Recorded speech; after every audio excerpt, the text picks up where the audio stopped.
Steve Nibbs, I'm the Chief Operating Officer at View Cinemas. I'm responsible for the day-to-day running of the business, so marketing, film booking, operations, people, anything that makes the wheels of the business turn, I have some involvement in. We're very, very good at making sure that every day maximises our opportunity for all of our customers. So whether it's the number of shows we've got on, cleanliness, all sorts of things, you have to be really, really good at being great every day, because people have so many choices about what they do with their lives and where they go and spend their money. My dad worked for years and years as a production manager in a factory. He worked for Dunlop for a long time, and then in Coventry, where I was born. And then when I was quite young, he moved the family away from his core family up to Leeds. I've worked since I was sort of 14, 15, doing paper rounds and part-time jobs, and my parents always instilled in me that work ethic. I used to wash dishes in a restaurant, a hotel kitchen, and the chef there on a Thursday, when the bin men had been, made us get in this big bin where all the food used to get chucked in and clean it out. And I did this for weeks and weeks over a summer in the the late 70s, before realising that the chef was obviously a maniac and I had to go and do something else. But the point was, though, that bin, when I cleaned it, was the cleanest bin, and it was whatever I was given to do, I wanted to make sure that I did it really, really well. I underperformed at school academically. I'm bright, I'm intelligent, but I didn't really use all of my skills. O-levels were okay, A-levels were a bit of a disaster. I ended up with 2 E's.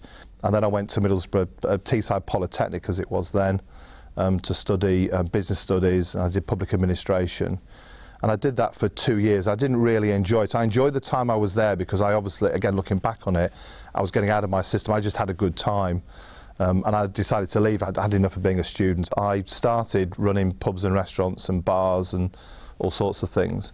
And I got the job that I was doing. I got to the point where I couldn't be promoted anymore, and I was ambitious. I was in my early to mid-20s, and I couldn't get any further with the business. So I went looking for something else to do. And I went for an interview in Milton Keynes. Who goes to Milton Keynes in the 80s? Nobody. But I went to see what was going on. I wasn't very impressed with the company I went for my interview with, and I had a few hours of time to wait to get the train back into London. So I started walking around this cinema, and it was closed at the time, but I got in to have a look around. And a big American guy stopped me and said, "Can I help you?" And I told him what I was doing. He says, "Come on, I'll show you around." And he worked for AMC, that was the name of the company, to come over from the States to open this new multiplex in Milton Keynes.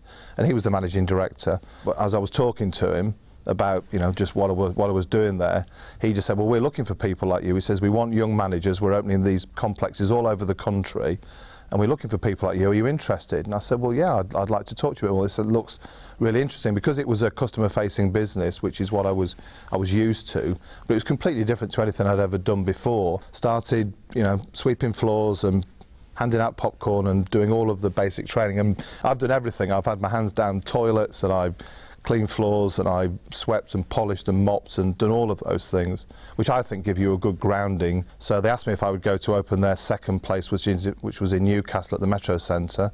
So I went and did that for 3 months, and then then they gave me my own place, which was in Warrington.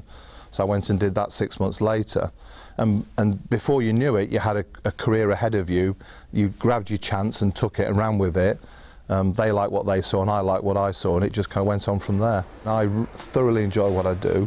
I can't see myself doing anything else. I get offered other opportunities, as a lot of us do. But what keeps me here is that I love what we do. I'm part of building something.